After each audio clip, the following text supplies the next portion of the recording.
പക്ഷേ നമുക്ക് ബേസിക് കമ്മ്യൂണിറ്റീസിൻ്റെ കാര്യത്തിൽ അവിടെ നമുക്ക് വേറെ കോംപ്രമൈസിനൊന്നും പറ്റത്തുമില്ല.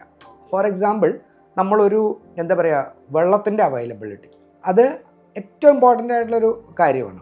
രണ്ടാമത് അവിടുത്തെ വേസ്റ്റ് ഡിസ്പോസലിൻ്റെ ഫെസിലിറ്റീസ്, മൂന്നാമത് സെക്യൂരിറ്റി, പിന്നെ അതുപോലെ അസോസിയേഷൻ്റെ ഫങ്ഷനിങ്, ക്ലീനിങ് സർവീസസ്, മറ്റുള്ള ഇൻമേറ്റ്സ് ആരാണ്. ഇപ്പോൾ ചില ഫ്ലാറ്റുകളിലൊക്കെ നമുക്ക് റെൻറ്റ് കുറവായിരിക്കും, പക്ഷേ അവിടെ എന്താ സംഭവിക്കണമെന്ന് വെച്ച് കഴിഞ്ഞാൽ അവിടെ ഇപ്പോൾ നമ്മൾ പറയുവാണെങ്കിൽ കുറച്ച് ബാച്ചിലേഴ്സ് അല്ലെ അങ്ങനെയുള്ള ആളുകൾ കൂടുതൽ താമസിക്കുന്ന സ്ഥലത്ത് സ്വാഭാവികമായിട്ട് ഒരു ഫാമിലിക്ക് ചെന്ന് താമസിക്കാനായിട്ട് ബുദ്ധിമുട്ടുണ്ടാവും. അപ്പോൾ ആ കാര്യങ്ങളൊന്ന് നമ്മൾ ചെക്ക് ചെയ്യണം. പിന്നെ ഒരു കാര്യം എന്താണെന്ന് വെച്ച് കഴിഞ്ഞാൽ അസോസിയേഷൻ്റെ മെയിൻ്റനൻസ്, മന്ത്ലി മെയിൻ്റനൻസ് ചാർജസ് അത് എത്രയാണെന്ന് നോക്കുക. അത് ബിയോണ്ട് നമ്മുടെ റെൻ്റ് ആയിരിക്കും, അല്ലെങ്കിൽ നമ്മൾ വാങ്ങിച്ചു കഴിഞ്ഞാൽ ഈ പൈസ നമ്മൾ കൊടുക്കേണ്ടി വരും. അപ്പോൾ ചില സ്ഥലങ്ങളിൽ ഇപ്പോൾ ഇവിടെ കൊച്ചിയെ സംബന്ധിച്ച് പറയുകയാണെങ്കിൽ ഇവിടെ 2 രൂപ മുതൽ 30 രൂപ വരെയും പെർ സ്ക്വയർ ഫീറ്റ് വാങ്ങിക്കുന്ന സ്ഥലങ്ങളുണ്ട്. അപ്പോൾ റെൻറ്റ് മാത്രം നോക്കിയാൽ പോരാ, നമ്മൾ ഈ പറഞ്ഞ മെയിൻ്റനൻസ് കോസ്റ്റ് എത്ര വരും എന്നൊന്നും കൂടി നോക്കണം.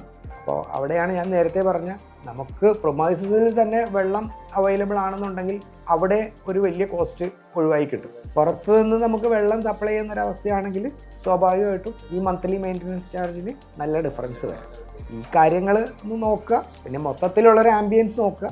ഏകദേശം നമുക്കൊരു ധാരണ കിട്ടും. പിന്നെ നമ്മുടെ ആവശ്യം എന്താണെന്ന് നമ്മൾ അറിയുക എന്നുള്ളതാണ് ഏറ്റവും പ്രധാനപ്പെട്ട കാര്യം.